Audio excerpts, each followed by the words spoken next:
This topic was supposed to be about smart homes, a critique of the technology we use to make living at home more convenient. Apparently Google must have heard this, and I said some things that they wouldn't like, and in retaliation, they detonated a bomb in my toilet. Okay, but seriously, one of my water pipes just blew up. And here in Australia, people really love using carpets, which means water got into the carpets, water seeped through the carpets, and the basement has water leaking from the roof. Amazing. So, in the event that your toilet decides to erupt with steaming hot water, what is the first thing that you do? No, you don't call the plumber, you go straight to whatever control box you have and turn off your water supply to stop any more water from just bursting out in your toilet. Afterwards, you call the plumber and you arrange for them to come over. And at the same time, you may just want to get a copy of the Bible because you're going to start praying to God really soon once you see those plumbing bills. And Mary stung 7.5 grand for a new hot water system. Another plumber quoted her $1,400 for the same job.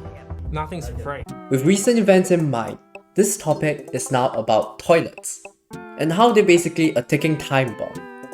I used to live somewhere with a really warm climate, which means that I could just shower with cold water.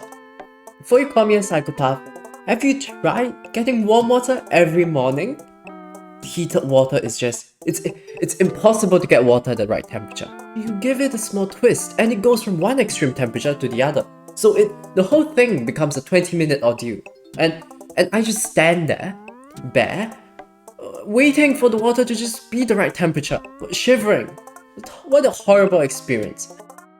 Let's think about it for a second. How does your water become warm? You need a heater, and the heater uses electricity to heat up the water. So we have a really nice system here where electricity is right next to water when I'm showering. So the next time you want to shower, hopefully you don't become an electric eel. Toilets are a great invention. They separate our waste from everything else and probably saved us from 4 or 5 plagues.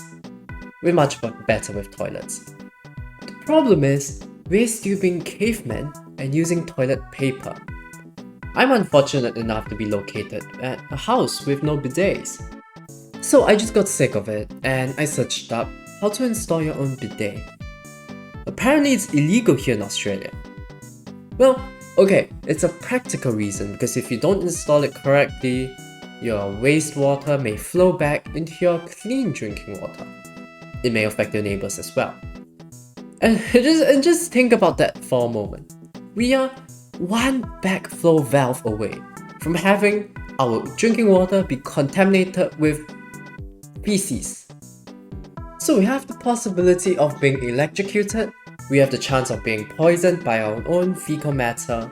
And what's next? Well, the floor wants to kill you too, because every toilet floor just has to be the most slippery surface ever.